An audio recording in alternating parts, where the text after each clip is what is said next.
ಇನ್ನು ಉಪಮುಖ್ಯಮಂತ್ರಿಗಳು DCM DK Shivakumar Bengaluru ನಡಿಗೆ ಕಾರ್ಯಕ್ರಮ ನಡೆಸ್ತಾ ಇದ್ದಾರೆ. ಅದು ಮುಂದುವರಿತಾ ಇದೆ. ಇವತ್ತು ಕೋರಮಂಗಲದಲ್ಲಿ ಡಿಸಿಎಂ ಡಿಕೆಶಿ ಅವರಿಂದ ಬೆಂಗಳೂರು ನಡಿಗೆ ಕಾರ್ಯಕ್ರಮ ನಡೀತಾ ಇದೆ. ಬೆಂಗಳೂರು ನಡಿಗೆ ಕಾರ್ಯಕ್ರಮದಲ್ಲಿ ನಾಗರಿಕರೊಂದಿಗೆ ಡಿಸಿಎಂ ಡಿಕೆ ಶಿವಕುಮಾರ್ ಮಾತನಾಡುತ್ತಿದ್ದಾರೆ. ಅವರ ಸಮಸ್ಯೆಗಳನ್ನು ಆಲಿಸುವಂತ ಕೆಲಸ ಆಗ್ತಾ ಇದೆ. ಕೋರಮಂಗಲದ ವೀರ ಯೋಧ ವನದಲ್ಲಿ ಈಗ ಸದ್ಯ ಸಂವಾದವನ್ನ ಡಿಕೆಶಿ ಅವರ ನೇತೃತ್ವದಲ್ಲಿ ನಡೆಸಲಾಗ್ತಿದೆ ಅನ್ನುವ ಡೀಟೇಲ್ಸ್.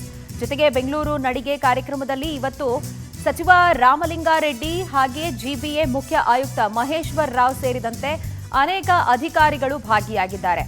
ಇನ್ನು ನಾನು ರಾಮಲಿಂಗಾರೆಡ್ಡಿ ಇಬ್ಬರೇ 8 ಸರ್ತಿ ಗೆದ್ದಿದ್ದು ಅಂತ ಹೇಳಿ ಡಿಕೆ ಶಿವಕುಮಾರ್ ಇದೇ ಸಂದರ್ಭದಲ್ಲಿ ಮಾತನಾಡಿದ್ರು. ನಾಗರಿಕರ ಅಹವಾಲನ್ನ ಸ್ವೀಕರಿಸೋದಕ್ಕೆ ಬಂದಿದ್ದೀವಿ ಅಂತ ಕೂಡ ತಿಳಿಸಿದ್ದಾರೆ.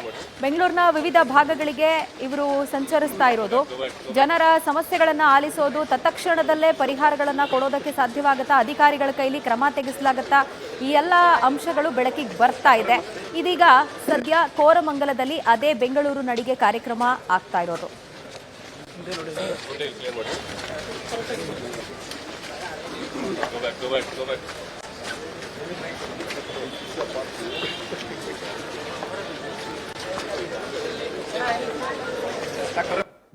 ಕಾರ್ಯಕ್ರಮ ಮಾಡುವ ಉದ್ದೇಶ ಬೆಂಗಳೂರು ನಗರವನ್ನ 5 ಭಾಗ ಆಗಿ ಮಾಡಿದೀವಿ.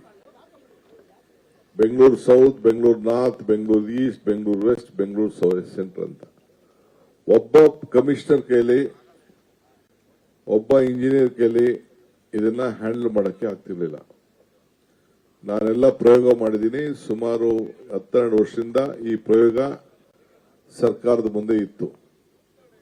ಬಟ್ ಯಾರು ಧೈರ್ಯ ಮಾಡಿರಲಿಲ್ಲ.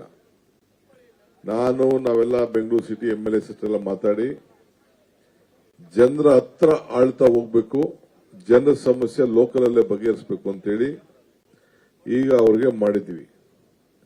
ನಿನ್ನೆ ನಾನು ಕೃಷ್ಣರಾಜಪುರ ಹೋಗಿದ್ದೆ. ಬರೀ ಕೃಷ್ಣರಾಜಪುರದಲ್ಲಿ 2 ಕಾನ್ಸ್ಟಿಟ್ಯೂನ್ಸಿ ಸೇರಿ ಅದು ಕೆಲವು ಭಾಗನ ಪಕ್ಕಕ್ಕೆ ತಗೊಂಡು ನಾವು ಒಂದು ವಾರ್ಡ್ ಮಾಡಿದ್ವಿ. ಯಾಕೆಂದ್ರೆ ಅಲ್ಲಿ ಬಹಳ ಜನಸಂಖ್ಯೆ ಬಹಳ ಜಾಸ್ತಿ ಇದೆ.